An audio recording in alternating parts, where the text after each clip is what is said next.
Merci à vous tous. C'est un grand honneur d'être là devant vous, à faire la conférence d'introduction pour votre école d'été. Je m'appelle Stéphane Lalonde, je suis canadien anglophone d'origine. J'ai appris à parler français en France, c'est pour ça que j'ai pas un accent de québécois. Donc je vais faire multiples fautes en français, c'est sûr. Donc je vous prie de m'excuser. Donc je suis directeur de recherche depuis une semaine au laboratoire Géocéan ici à UIM à Brest. Et je suis géochimiste, sédimentologue et expert des archives sédimentaires de l'évolution du climat et du chimie de la surface de la planète et les océans au cours des temps géologiques.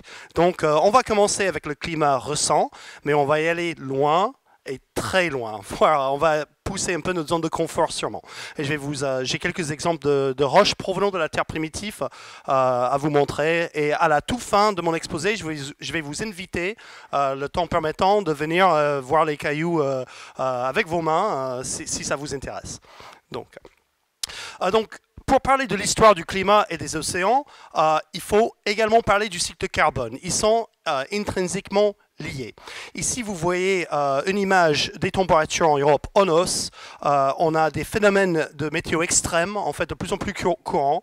On a une anomalie en température à la surface de la planète qui est en train d'accroître main en main avec les teneurs en gaz à effet de serre. Il n'y a plus de doute sur le rôle du teneur de dioxyde de carbone dans le réchauffement climatique. Maintenant, il faut qu'on comprenne cette rôle. On va parler les prochaines 10-15 minutes sur le cycle de carbone moderne et comment on étudie le cycle de carbone à courte échelle de temps et à des plus grandes échelles de temps. En fait. Et c'est absolument essentiel de comprendre comment fonctionne le cycle de carbone à multiples échelles de temps parce que c'est un paramètre critique pour comprendre où on va.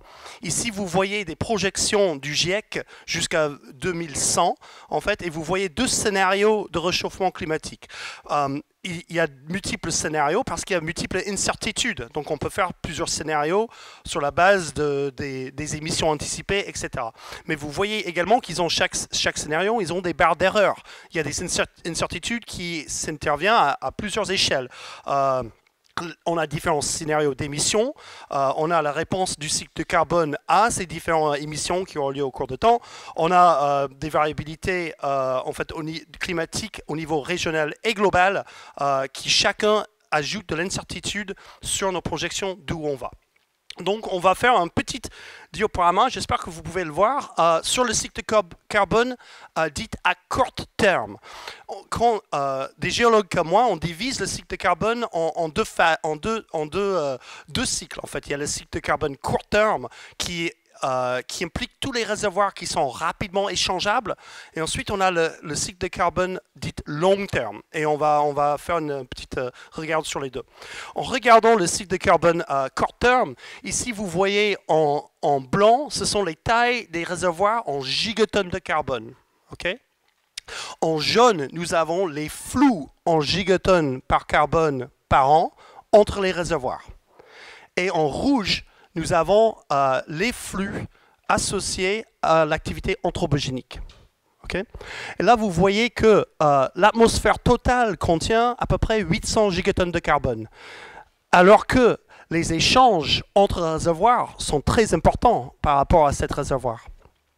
Et il y a un message très important sur ce diagramme-là. Les 800 gigatonnes de carbone qui se trouvent dans l'atmosphère représentent une toute petite partie du totalité de dioxyde de carbone qui circule, ou du carbone point, qui circule à la surface de la planète. Par exemple, vous voyez dans l'océan profond, nous avons 37 000 gigatonnes de carbone contenues dans l'océan profond. Donc, l'intérêt des études océanographiques et les travaux qu'on fait ici à UIM à Brest pour comprendre le changement climatique. L'océan joue un rôle critique en tant que le réservoir le plus important à la surface de la planète qui est rapidement échangeable. Donc, en quelle forme se trouve cette carbone dans les océans? On parle de la dioxyde de carbone dissous. Le CO2 le dioxyde de carbone est parmi les gaz qui a une spéciation riche aqueuse une fois dissolu. Il n'y a pas que le CO2 dissous, mais il réalise des protonations, déprotonations pour avoir ce qu'on appelle l'acide carbonique, le bicarbonate, etc. Et c'est dans cette forme-là, en fait, qui se trouve la plupart du carbone dans les océans profonds. C'est aussi pour ça que l'océan est une des 3 grands réservoirs qui absorbe le CO2 émis en excès par l'activité anthropogénique. Donc ici, vous avez un petit clin d'œil sur d'où vient le CO2 anthropogénique en excès du CO2, des flux de CO2 entre réservoirs naturels, et où il va. Il faut ici, vous voyez qu'on a une perte, une sink, donc océanique en bleu foncé. On a une partie qui s'accumule dans l'atmosphère en bleu clair, et ensuite on a une partie terrestre qui est en vert, mais qui est calculée par différence, parce que c'est beaucoup plus difficile et hétérogène à mesurer les flux de carbone entre tous les divers on peut dire, écosystèmes terrestres par rapport à un dosage atmosphérique, par exemple. Comment est-ce qu'on suit le cycle du carbone à court terme? Là, on ne peut pas en parler sans parler de la courbe de Keeling. En fait, et c'est Charles Keeling en 1958 a installé la première capteur direct de dioxyde de carbone atmosphérique en haut de Mauna Loa, Hawaï. Et cette station qui fonctionne toujours, jour actuel, il relève les teneurs en dioxyde de carbone avec l'absorption d'un laser infrarouge dans une cellule en continu. Et c'est une archive continue depuis 1958.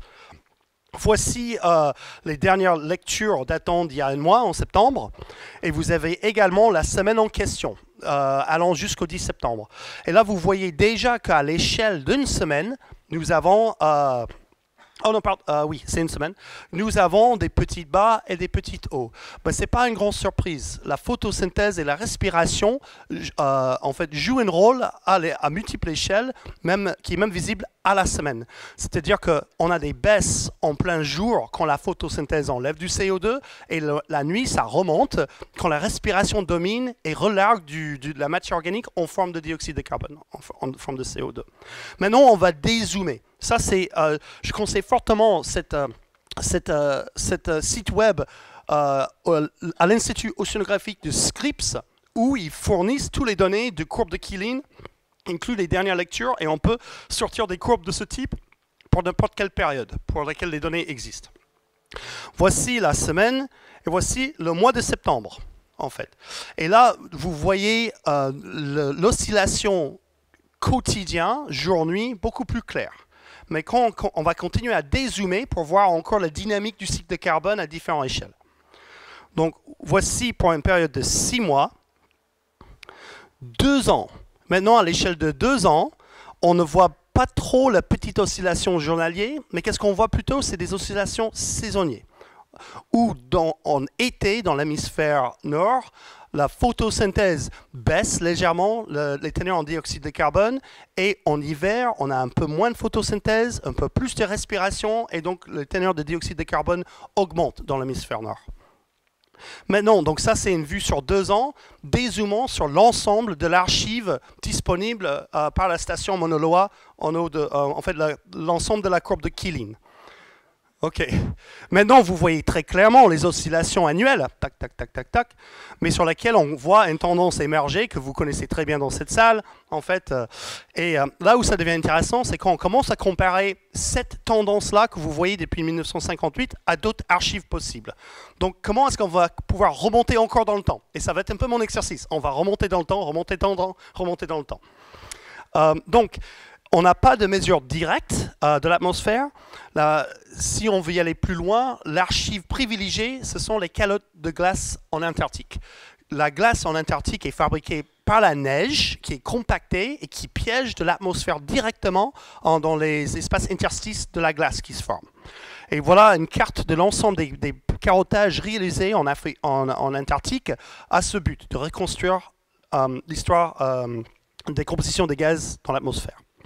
Voici les dernières 2000 ans, maintenant, représentées en fait où on combine les données de Keeling avec les données des carottes de glace, qui mettent encore en perspective cette hausse qu'on est en train de voir depuis l'âge industriel. Donc ça, c'est les dernières 2000 ans. Voici les dernières 10 000 ans. Et voici les dernières 800 000 ans, l'ensemble des archives de carottes de glace disponibles pour l'instant. Ils ont trouvé des nouveaux glaces qui vont jusqu'à 1,2, 1,4 millions d'années, mais bon, c'est pas encore dans les compiles. Donc ça, à cette échelle de temps-là, 800 000 ans d'histoire, en fait, des teneurs en dioxyde de carbone, nous n'avons rien de comparable de qu'est-ce qu'on voit en tant qu'évolution atmosphérique en CO2 menée par l'influence anthropogénique. On voit des oscillations à cette échelle-là qui sont orbitaux maintenant. En fait, on voit les cycles de Milankovitch, c'est-à-dire les oscillations dans l'orbite de la Terre, que ce soit son obliquité, son précession et aussi l'excentricité de l'orbite de la Terre, la résonance avec Jupiter, qui agit sur des cycles de 100 000 ans. Et c'est ça qu'on voit largement à cette échelle-là. Donc ça, c'est comment on reconstruit le cycle de carbone court terme. Si on veut commencer à parler à des périodes de temps au-delà d'1 million d'années, et qu'on va le faire ensemble, en fait, il faut qu'on pense au cycle de carbone de manière fondamentalement différente. De quoi je parle quand je parle du cycle de carbone long terme et cette autre façon de penser? Ben ici, nous avons une image des Bahamas, pris de l'espace. C'est une plateforme carbonatée. Les Bahamas sont constitués de 7 km de CaCO3 pur. En fait. Et la quantité de dioxyde de carbone piégée dans la plateforme carbonatée des Bahamas, c'est 40 000 fois plus de dioxyde de carbone par rapport à la réservoir atmosphérique. Donc, à des échelles long terme, ce n'est pas immédiatement échangeable. Ce n'est pas d'un jour à l'endemain qu'on peut accéder du carbone stocké dans les Bahamas à 5 km de profondeur, certes. Mais à des échelles de temps supérieures à 1 million d'années, c'est la production et destruction des structures telles que des plateformes carbonatées gigantesques comme le Bahamas qui commencent à entrer en jeu. Okay? Et donc maintenant, j'ai un schéma qui résume le cycle de carbone de manière planétaire à des échelles de temps géologiques, c'est-à-dire au-dessus d'1 million d'années. En fait, dans l'ultime, le dioxyde de carbone sort du manteau. La Terre est toujours en train de dégazer des gaz piégés dans le manteau de la Terre depuis sa formation, il y a 4,5 milliards d'années. Donc, et ce dégazage montalique, on ne peut pas l'arrêter. Mais heureusement, donc, il y a du CO2 qui sort des volcans sans cesse. Mais heureusement, nous avons des voies de faire re-rentrer le carbone dans le manteau. Et j'explique.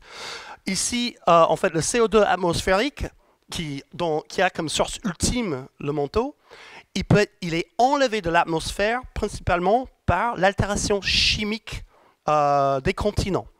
C'est-à-dire que la pluie, il y a du CO2 qui se dissout dans la pluie et cet acide carbonique interagit avec des roches silicatées lorsque ça tombe sur les continents et ça piège le CO2 atmosphérique, ça le livre vers les bassins océaniques où il est séquestré en deux formes principales. La matière organique, donc le vivant qui consomme cette CO2 dessous pour faire de la biomasse, des phytoplanctons, etc. Ça représente à peu près 20% de la voie sortante sédimentaire de dioxyde de carbone. Et on a 80% qui sort par la formation des minéraux carbonatés, tels que le Bahamas, en fait. Et heureusement qu'on a aussi du tectonique des plaques sur Terre, les sédiments riches en matière organique et carbonate éventuellement rentrent en subduction et sur Terre, on a une boucle complète entre le dégazage et le re-rentrée du dioxyde de carbone dans le manteau. Heureusement, parce que si nous n'avons pas ce type de circuit complet pour le dioxyde de carbone sur des échelles de temps géologiques, on devient Vénus. Sur Vénus, nous avons 4 milliards d'années de dégazage montalique unidirectionnel. Le manteau ne cesse pas de dégazer du CO2. Par contre, on n'a pas des tectoniques de plaques, on n'a pas des océans, on n'a pas de subduction. Et le CO2, il n'a qu'un endroit pour se trouver, c'est dans l'atmosphère. En fait. Et donc, sur Vénus, c'est l'exemple classique d'une planète sans un cycle de carbone dit complet, contrairement à la Terre.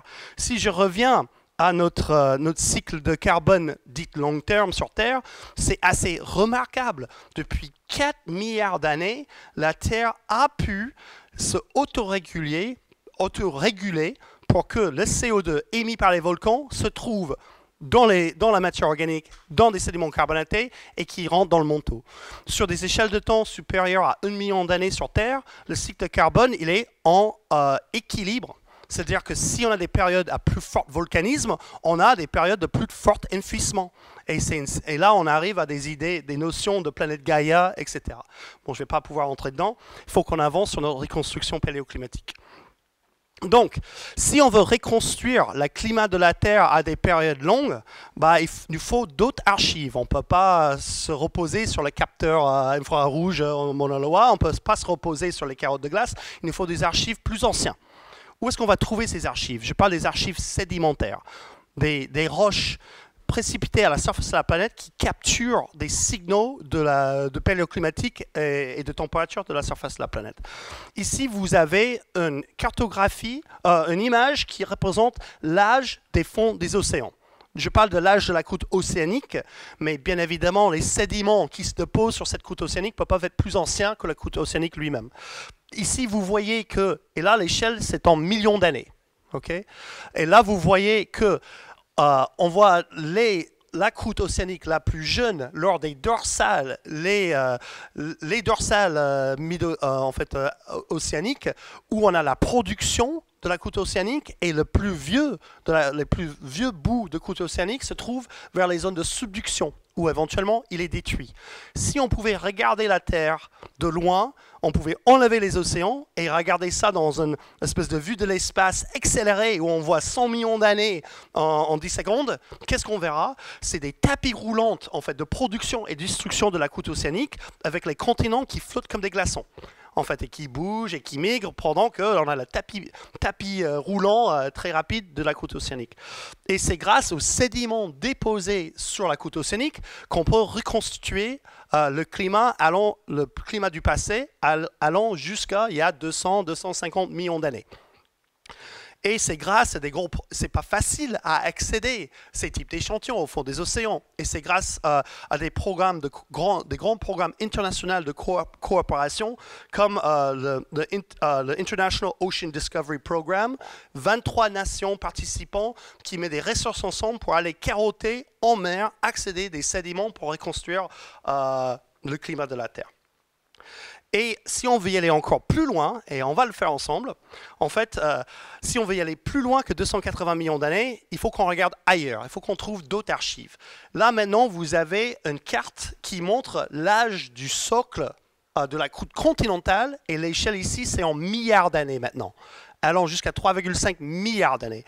Et maintenant, vous voyons que comme je disais, comme les continents flottent depuis des milliards d'années, en fait, et petit à petit, des bouts de l'océan sont griffés à ces continents, ils ont agrandi au cours du temps, ils peuvent préserver des sédiments encore plus anciens qui témoignent de l'évolution climatique de la planète.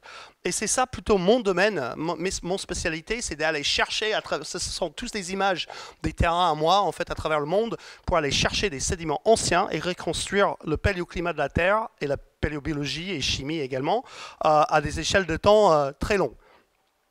Et ce n'est pas que des prélèvements sur terrain à la marteau, c'est beaucoup ça, mais nous avons également des programmes de coopération internationale tels que l'ICDP, the International Continental Scientific Drilling Program, en fait avec 21 nations participantes, qui permet des géologues comme moi-même d'accéder des fonds et réaliser des carottages n'importe où sur Terre où on peut répondre aux questions les plus majeures concernant le paléoclimat. Bon, très bien.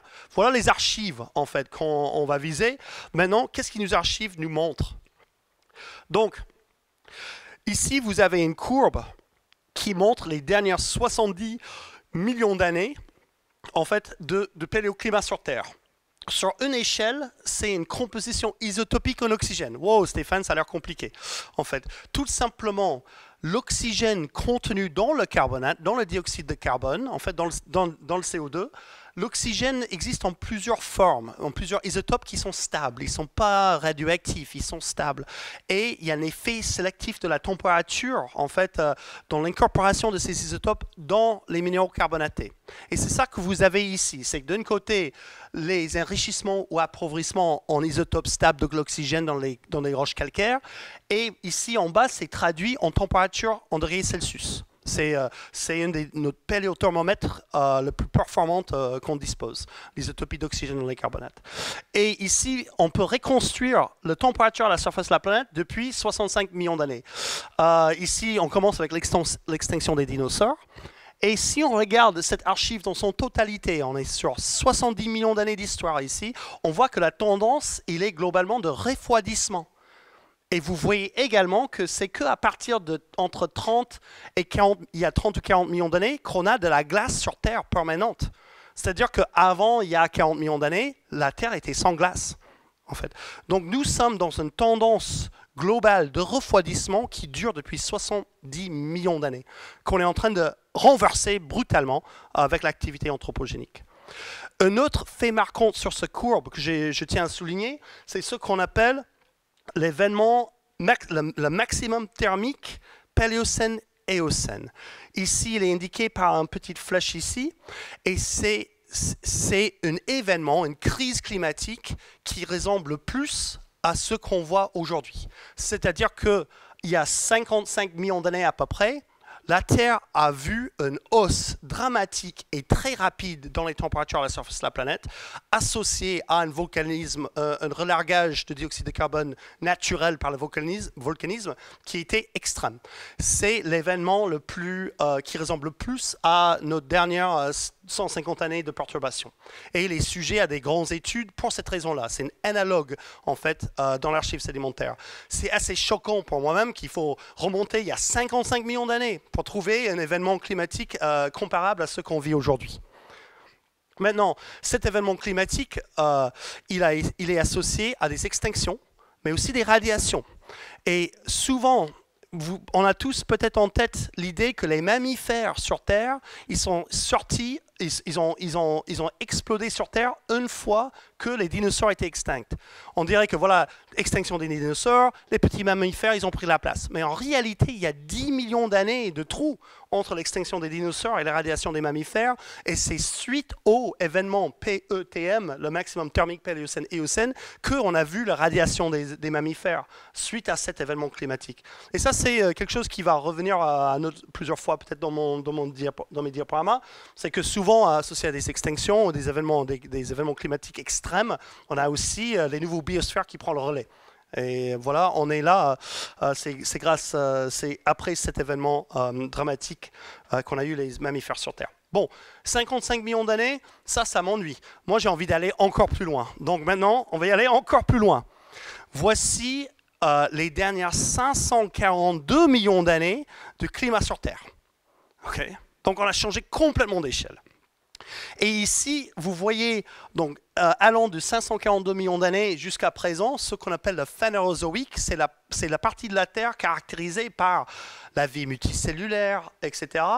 On voit qu'on a eu quelques périodes avec glace, mais la plupart de l'histoire de la Terre, elle est sans glace. Et la Terre était en réalité plus chaude qu'aujourd'hui. Et ici, nous avons notre fameuse composition isotopique en oxygène dans les carbonates qui sert comme péléothermomètre qui nous montre le chaud et le froid. Maintenant, ça c'est... Mais en même temps, on est à quelques degrés, on reste dans une enveloppe de 10 degrés près, à peu près, au cours de ces dernières 542 millions d'années. Changeons de registre, on va y aller encore plus loin. Et pour aller plus loin, là, il faut commencer à se mettre nos têtes autour des échelles de temps que je vais vous élaborer là, dans la dernière partie de mon discours. En fait, ici, vous avez une représentation artistique en fait, des temps géologiques. Voilà, aujourd'hui, le Quaternaire, on arrive jusqu'à l'extinction des dinosaures, il y a ici, dans le fin de Crétace. On remonte jusqu'au Dévonien, Cambrien, l'explosion de la vie multicellulaire, mais avant, on dirait qu'il n'y a rien qui se passe, mais ce n'est pas du tout vrai. Je vais vous montrer des fossiles et des archives de cette période-là qui sont assez spectaculaires et on comprend beaucoup de choses de ce qui s'est passé dans cette période de la Terre. Voici une autre représentation des temps géologiques et c'est assez courant de voir les dernières 542 millions d'années montrées en grand détail avec plein de fossiles, etc. et très peu de temps ou de distance accordée à cette période-là, la partie avant le Précambrien, avant le Cambrien, ce qu'on appelle le Précambrien. Et en réalité, ça représente 7/8 de l'histoire de la planète. Et ça, c'est mon spécialité en particulier en recherche. Pour comprendre vraiment en fait, l'échelle de temps géologique en échelle réelle, il y a un exercice que j'aime bien faire. Si on met notre bras comme ça, et l'origine de la Terre, c'est à mon épaule, en fait, la vie multicellulaire, l'explosion cambrienne et l'apparence des plantes sur Terre, c'est à mes doigts. en fait. Et l'histoire de l'humanité et tous nos ancêtres hominines se trouvent dans le bout de mon ongle, en fait, à cette échelle de temps. Et maintenant, je vais focaliser sur la période entre mes doigts et mon épaule, en fait, où la Terre a vu les plus grands événements climatiques qu'il a jamais vus. Et on parle du précambrien. Donc voilà une espèce de une représentation artistique de la Terre primitive, du précambrien. C'est la Terre, on l'imagine, il y a 3 milliards d'années environ. On voit un énorme volcan, on voit des geysers. En fait, il y a sans doute, la Terre était plus chaude dans le passé. Le gradient géothermique était plus important. L'hydrothermalisme en milieu marin était probablement 10 fois plus important, en fait, au fond des océans. La Terre est toujours en train de refroidir de son chaleur d'accrétion, en fait. Maintenant, on va regarder j'ai une petite échelle ici de temps. Voilà, cette période entre 4,55 gigannées, l'origine de la Terre, et ici, nous n'avons pas d'archives. Et on appelle ça le AD1 parce que la Terre est née dans des conditions assez infernales. Voilà. Et vous allez voir, en fait, petit à petit, je vais faire dévoiler une petite étoile qui va suivre un petit parcours qu'on va faire pour terminer cette talk sur ces périodes lointaines. Mais maintenant, je vais vous montrer la première sédiment sur Terre. Je l'ai ici sur la table. Le plus ancien archive provenant de la Terre qui témoigne de la présence de notions d'atmosphère. Mais avant qu'on le regarde, cette sédiment, qu'est-ce que vous imaginez pour le premier sédiment sur Terre il y a 3,8 gigannées? C'est tellement lointain. Mars avait toujours des océans à l'époque. Je peux vous dire, il y a des concepts de premier principe, de base, en fait, qui fait que la Terre aurait dû être une boule de neige. Et j'explique. On a quelque chose qu'on appelle le paradoxe du jeune soleil faible. Des étoiles comme le nôtre évoluent en luminosité au cours de leur vie. Et on le sait par l'observation des milliers des étoiles, en fait, par les astronomes. On a des images des étoiles comme le nôtre, à toutes les périodes de leur vie. Et on sait qu'ils deviennent de plus en plus lumineux avec le temps. Ici, vous avez un diagramme qui montre 4,5 milliards d'années d'histoire de la Terre, et à droite, c'est luminosité solaire relative au présent, le présent étant 1. Et on voit que si on recule il y a 3 milliards d'années, le Soleil était à peu près 20% moins lumineux. Et donc, si on pense qu'avec un soleil 20% moins lumineux, c'est très difficile de maintenir de l'eau liquide sur Terre. Est-ce que les premiers sédiments sur Terre relèvent des sédiments plutôt glaciaires? Non, pas du tout en fait. Si je regarde ici, ça c'est la première évidence de glace sur Terre à 2,5 gigannées. On a quasi, à une seule exception débattue, on n'a quasi pas d'évidence de la glace sur Terre dans son première moitié de l'histoire de la planète. Qu'est-ce qu'on a à la place? C'est le premier sédiment déposé sur Terre est un sédiment marin. Et je l'ai ici. Il vient d'un endroit, en fait, un endroit qui s'appelle Isua, à nord-ouest de Groenland. Okay? Il a 3,8 gigannées ici. Et je vous invite de venir l'examiner à la fin. Tous les roches là, vous pourrez venir les voir à la fin. Qu'est-ce qu'on peut dire à partir de ce sédiment? Déjà, il est fortement recristallisé. En fait, il a vu 800-900 degrés de température. Il était enfui à 30 km avant d'être remonté pour qu'un géologue l'échantillonne. Donc, il est fortement recristallisé, altéré. Néanmoins, il y a certains traceurs chimiques tels que les terres rares. Ici, nous avons des spectres de terres rares, en fait, ici en haut à droite, qui, normalement, sont plats. En cas d'une roche continentale, c'est très difficile à fractionner les terres rares entre l'un et l'autre, sauf en milieu aqueuse. Et là, nous avons une espèce de spectre avec multiples anomalies dans les terres rares qui ressemblent totalement à l'eau de mer moderne presque, à quelques petites exceptions. Là, cette spectre, si on comparait ça à l'eau de mer moderne, on dirait que c'est presque la même chose. On a vraiment zéro doute que c'est une roche issue de l'eau marine. C'est un sédiment chimique. En fait, c'est hydrogène. Il a été précipité directement à partir de la colonne d'eau. Il y a très peu de matériaux érodés et physiquement mis dans cette roche. C'est plutôt un produit d'une panache hydrothermale terrible, en fait, qui a précipité des oxydes de fer au fond des océans. Et on ne sait pas quelle profondeur d'eau il était. On sait tout simplement qu'il n'a jamais été remué par des vagues. Donc, c'est minimum 150 mètres de profondeur, mais il aurait pu être déposé à 3000 mètres de profondeur dans un ancien colonne d'eau, on ne sait pas trop. En tout cas, on sait que c'est notre première archive des premiers océans, c'est le plus ancien archive des océans et l'atmosphère sur Terre. Maintenant, cette roche contient autre chose assez intéressant dedans, et ça c'est un des messages que j'ai envie de laisser avec vous. En fait, si on regarde les isotopes de carbone dans ces roches-là, il y a également des isotopes stables de carbone. Vous connaissez certains d'entre vous, le carbone 14, c'est quelque chose qui est radioactif, on peut l'utiliser pour dater des objets archéologiques.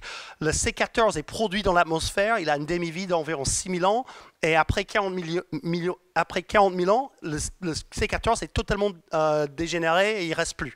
Alors que le carbone 12 et 13, ils sont stables.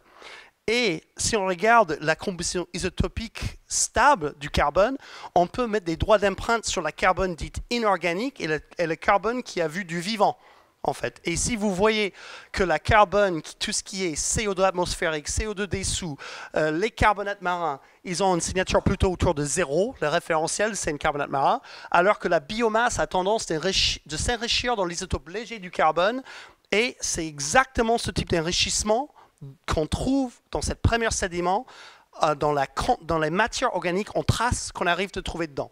Si on attaque cette roche totalement au laboratoire, on peut trouver des petits résidus de graphite avec des signatures isotopiques témoignant très probablement de la première biosphère sur Terre.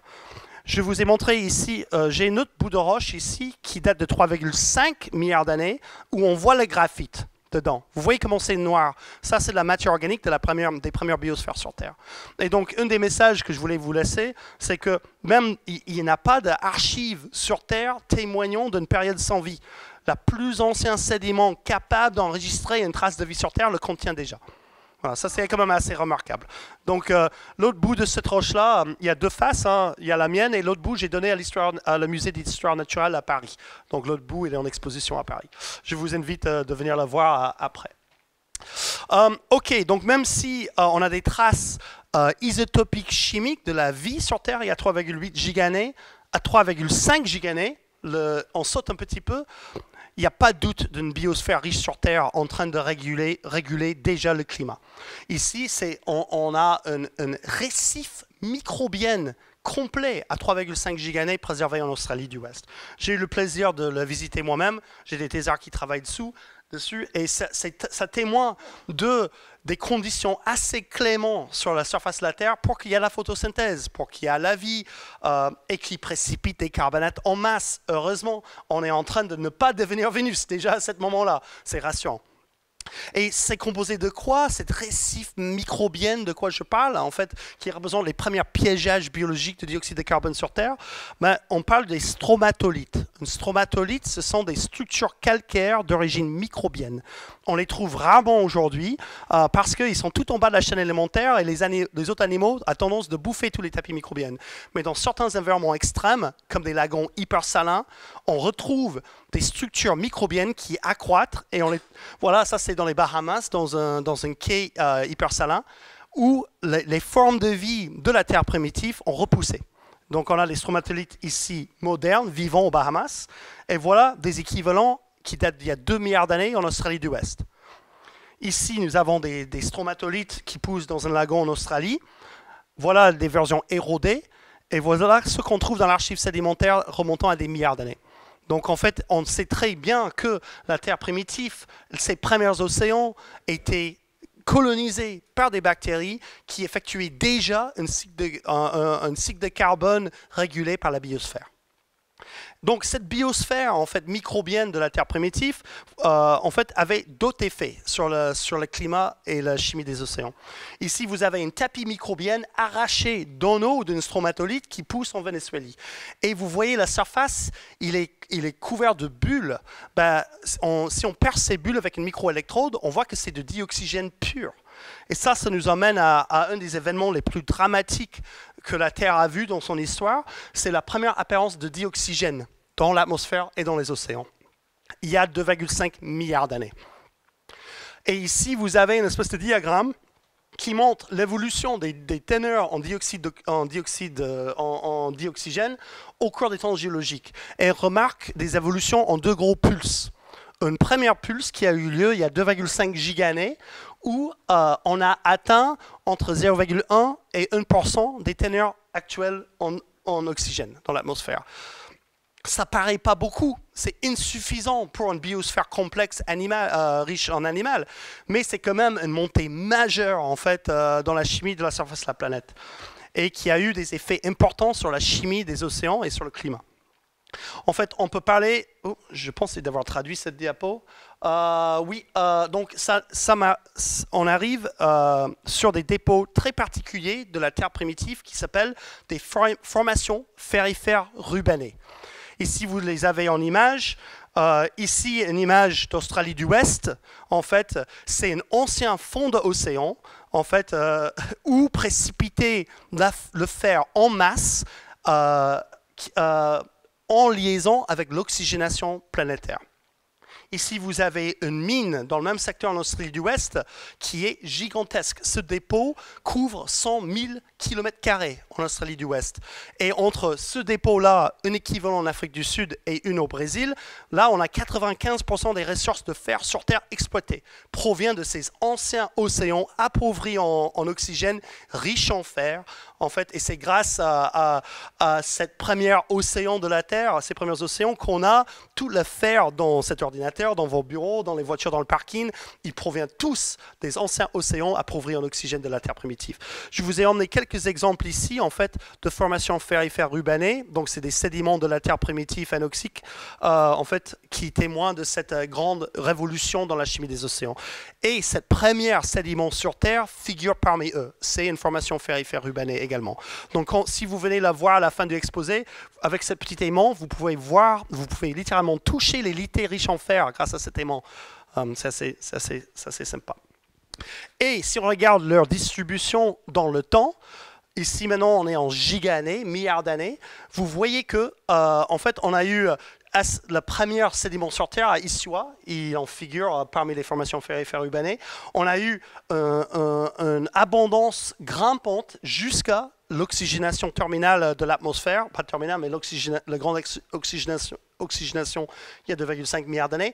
Et ensuite, ils disparaissent de l'archive sédimentaire quasi pour toujours, à une seule exception. Et c'est une exception que je suis obligé de vous souligner dans une présentation sur le climat du Terre passé. C'est les fameux événements Terre boule de neige. Les formations ferrifères rubanées sont réapparues à un moment dans l'histoire de la planète très spécial où on a eu une glaciation totale de la planète. On parle de la Terre boule de neige.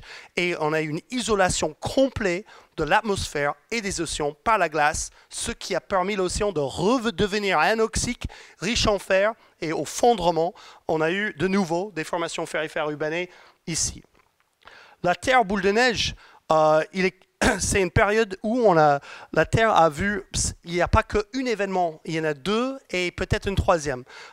Ils ont eu lieu entre il y a 750 millions d'années et 650 millions d'années à peu près. Et on sait que la Terre s'est gelée de pôle à l'équateur. On trouve des dépôts glaciaires à l'équateur. Grâce au paléomagnétisme, on peut replacer le positionnement des continents et on sait que la glace est arrivée jusqu'aux équateurs. On trouve à ce moment-là une séquence de roches très remarquable. En fait, ici, c'est une image qui provient des terrains de moi en vallée de la Mort. Ici, vous avez les sédiments glaciaires, ici, où vous voyez en fait un mélange de roches angulaires cassées par la glace avec des sédiments fins entre eux. Ça n'a rien à voir avec un dépôt, par exemple, fluviatile, parce que l'eau qui bouge va enlever tous les sédiments fins. C'est très rare de voir des blocs comme ça flottant dans une matrice de sédiments fins. Et ça nécessite de la glace. Je vous ai emmené des bouts également de ce truc-là.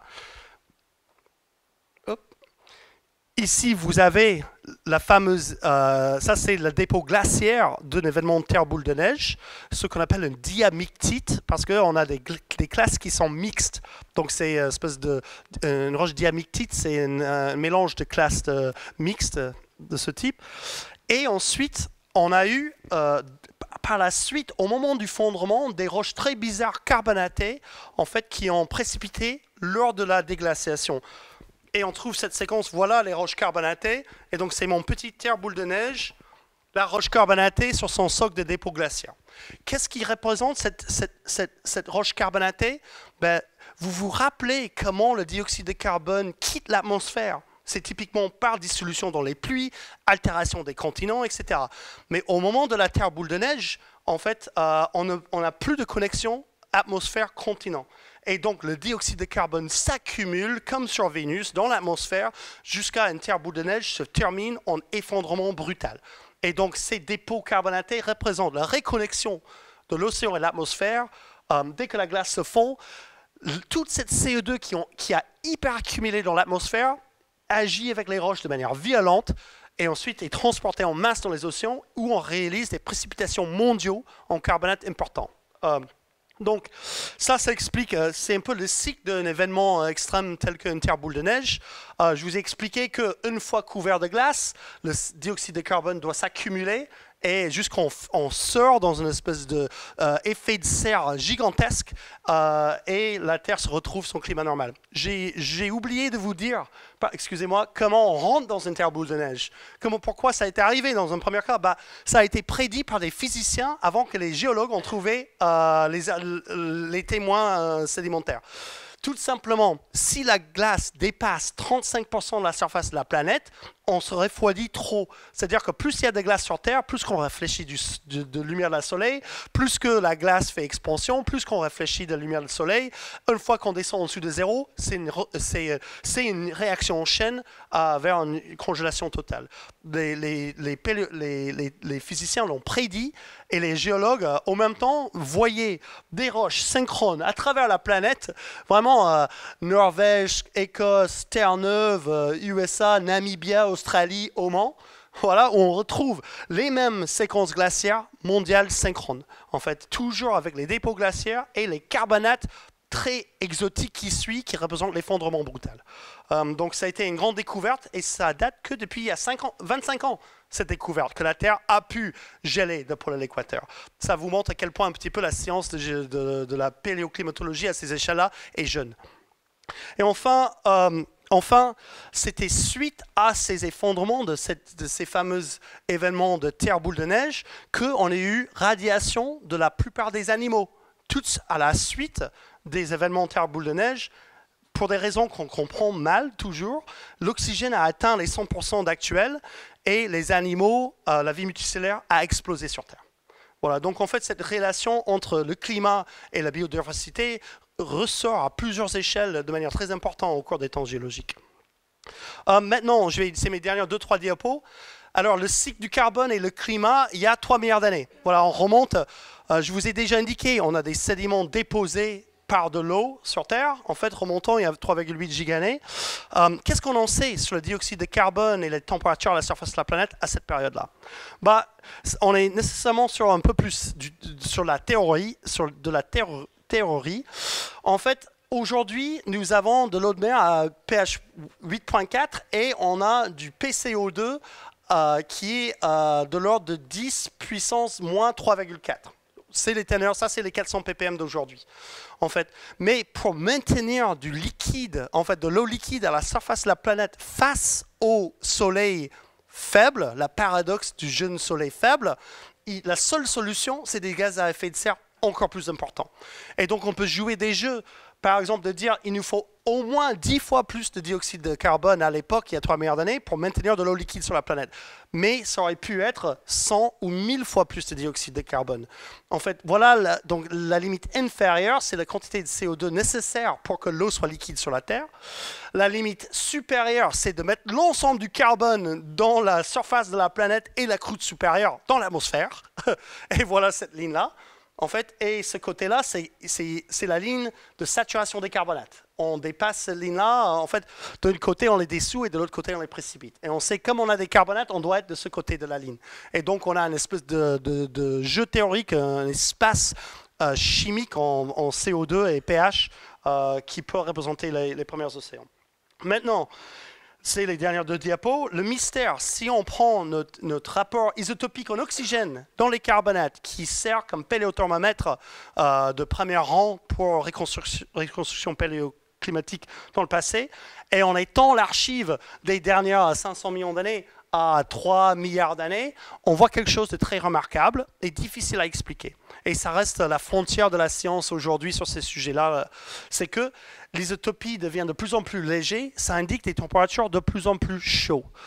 En fait, et ici, vous avez une autre représentation avec les isotopes d'oxygène d'un côté et la température en degrés Celsius indiquée de l'autre côté. Et là, si on y croit, en fait, cette reconstruction-là, nous avons des océans à 80, à 70 ou 90 degrés Celsius ou supérieurs. En fait, il y a 3 milliards d'années. Ce qu'on n'a pas vraiment d'évidence. Ça montre une petite défaillance dans certaines de ces reconstructions pour laquelle il faut qu'on travaille encore. Et c'est ça qu'on fait ici à Brest. Par exemple, nous avons une grande infrastructure qui s'appelle le pôle spectrométrie Océan. On a 15 millions d'euros de salles blanches et spectromètres de masse installés ici à la Pointe de Bretagne pour développer des outils chimiques et isotopiques, comme je viens de vous montrer, pour mieux comprendre le changement climatique à diverses échelles. Et aussi, ça souligne la nécessité de former des futures générations de géochimistes pour attaquer ces types de problèmes et nous apporter des nouveaux outils pour reconstruire le climat du passé. Donc avec ça, je vais terminer. Je vous remercie beaucoup pour votre attention et j'espère que je ne vous ai pas perdu dans cette grande balade dans le temps et l'espace.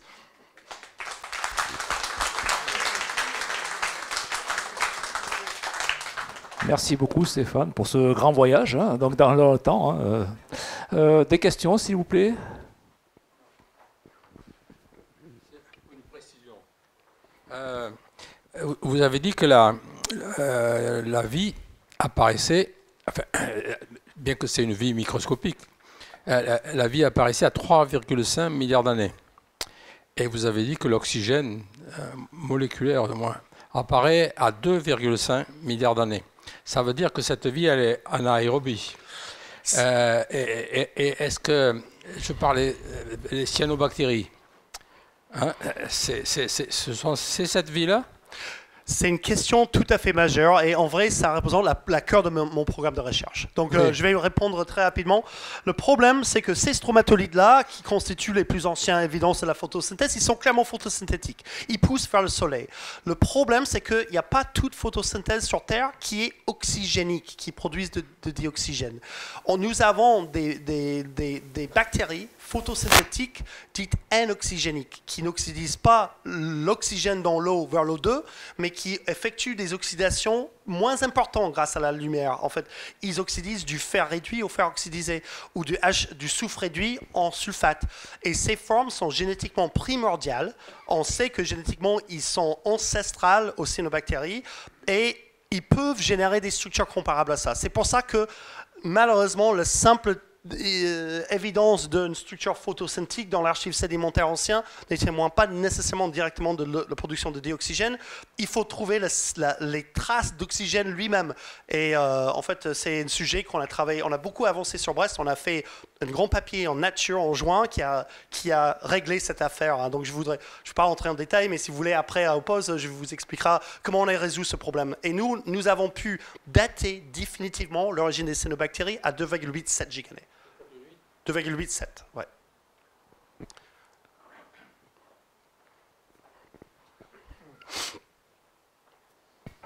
Oui, il y a encore des gens qui contestent l'effet des émissions de CO2 sur le climat.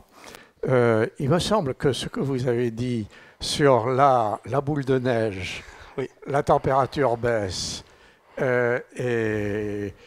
et quand parce qu'il y a non, elle monte, je veux dire, la boule, je ne mélange pas les pédales moi-même. Boule de neige, ça détruit la relation entre l'atmosphère et l'eau. Et il y a quand même des émissions de CO2 et la température monte, oui, beaucoup. Et que quand la boule de neige disparaît, tout de suite, la température, enfin tout de suite, longtemps, la température baisse. Ça, c'est assez démonstratif, c'est assez simple. Ah oui. Hein? Ah oui. Et il n'y aura pas un climato-sceptique qui va essayer de vous démonter, là, non? Vous n'avez pas trouvé. Bah, si les climato-sceptiques, ils ont une autre explication de comment sortir d'une telle boule de neige, je suis 100% oreille. Mais pour l'instant, je ne vois, il n'y a pas une autre explication climato-sceptique. Non, parce que là, ça va. Raison. Apparemment, il y a assez peu de facteurs qui jouent. On ne peut pas parler de l'effet de la biomasse, on ne peut pas parler... Bon, il y a assez peu de facteurs qui jouent. Voilà. Puis c'est démonstratif quand on voit les démonstrations. Voilà. Merci. Tout à fait, merci.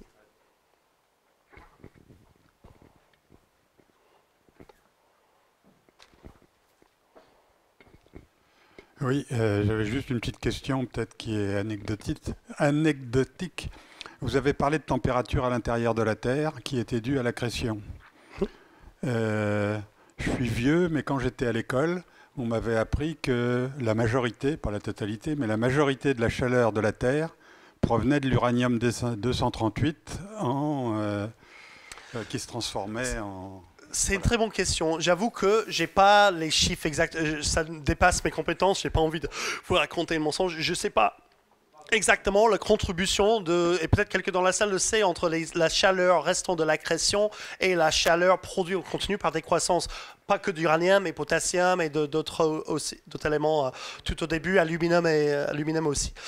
Mais ce que je peux vous dire, c'est qu'aujourd'hui, et on fait cet exercice dans les cours en chimie marine à UIM, on a moins de 80 terawatts de chaleur émis par les sources internes de la Terre par an. Et on reçoit 180 000 terawatts d'énergie solaire. Juste pour mettre en perspective, voilà, c'est que j'ai pas une réponse à votre question précise, mais si jamais on a des débats sur le rôle de la chaleur interne de la planète, il n'y a vraiment pas de débat. Il figure très peu dans le climat de la Terre. En fait, c'est peanuts, c'est moins de 0,01% de la chaleur, de l'énergie thermique à la surface de la Terre qui provient de l'intérieur en ce qui concerne le climat actuel.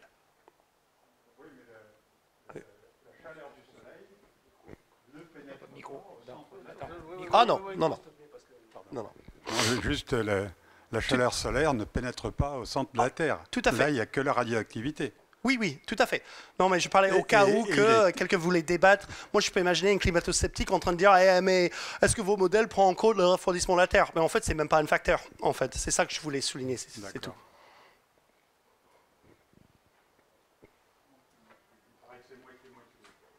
Bon, oh, ok. À mon oreillette, on me dit que c'est moitié-moitié. N'est-ce pas J'en sais rien. Bon, il n'en sait rien. Donc, c'est une fausse information.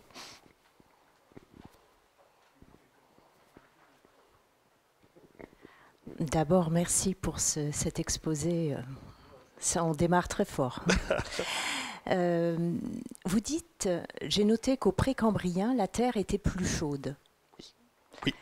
Plus chaude de combien? Enfin, est-ce qu'on a des chiffres? Qu'est-ce qu'on peut dire? Parce que j'ai rien trouvé sur... Oui. On a que quelques éléments en fait. On a des estimations du flux de chaleur de la croûte et on estime 5 à 20 fois. On a des grosses enveloppes ceux qui concernent le transfert d'énergie thermique de la croûte vers la surface. Mais encore une fois, c'est pour ça que je voulais souligner que cette chaleur interne de la Terre a assez peu d'influence sur la température de la surface. C'est vraiment l'énergie solaire, l'effet albédo et les gaz à effet de serre qui régulent vraiment la température de la surface de la planète. Maintenant, pour les températures à la surface de la planète, l'atmosphère est quelque chose pour nous qui est quasi pas atteignable en fait dans les archives sédimentaires. On a des roches, on a des paléothermomètres du fond de l'océan, grâce à des minéraux qui forment dans l'océan, mais on a assez peu de façons de reconstruire une température atmosphérique. Mais ce qui concerne l'océan, il y a quelque chose de vraiment bizarre qui se passe. Les températures à 90 degrés, on ne les croit pas du tout. Il y a deux camps divisés, et il y en a la moitié qui dit « Ah oui, c'est vrai, les océans étaient presque bouillantes », et il y a une autre partie notre camp qui dit il y a un problème avec la reconstruction isotopique en oxygène. En fait, il y a certaines hypothèses qui nécessitent, par exemple, que la composition de l'eau de mer n'a jamais changé, alors que certains autres chercheurs disent qu'il peut changer. Et donc peut-être que ce n'est pas une tendance juste de la paléothermomètre qui devient plus chaud, mais tout le système a évolué dans son composition isotopique qui faussera la paléothermomètre. Il y a diverses raisons en fait d'y croire ça. Voilà, j'espère que ça apporte. Mais oui. C'est grand ouvert la question. Il y a une autre dernière anecdote, c'est que la photosynthèse témoignée par ces stromatolites que je vous ai emmenés, c'est des stromatolites ici de la Terre ancienne, la photosynthèse sur Terre actuelle, on l'a jamais observée au-dessus de 72 degrés Celsius, nulle part sur Terre. C'est la limite thermique de la photosynthèse, alors que nous avons des archives blindées de structures photosynthétiques. Donc ça, c'est une autre évidence que la Terre les océans n'étaient probablement pas bouillantes. En fait, voilà. D'accord.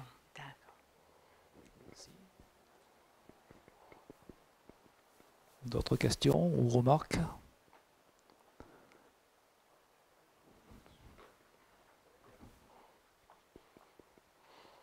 Il y a un très bon livre sur ce problème que j'ai lu, c'est Rammstein, Ok. C'est un gars du CEA qui a écrit un très joli livre sur ce problème et qui est vraiment très très intéressant. Il est d'un bon niveau quand même par rapport à ce que vous avez dit. Et je conseille de l'acheter et de le lire. oui. Il est très lisible. Si je comprends bien, je pense qu'il travaille sur les modèles paléoclimatiques de terre boule de neige, en fait, avec, il y a d'autres chercheurs avec Guillaume Leyer à Paris. Il y a tout un clan de paléoclimatologues, en fait, inclus Rammstein, qui étudie ces phénomènes-là avec des modèles complexes numériques. Tout à fait. Une dernière pour la route? Non? Bon, ben, merci beaucoup Stéphane, c'était très très intéressant. Donc on a voyagé dans le temps. Comment voyager de giga année en 3/4 d'heure, 50 minutes à peu près, hein?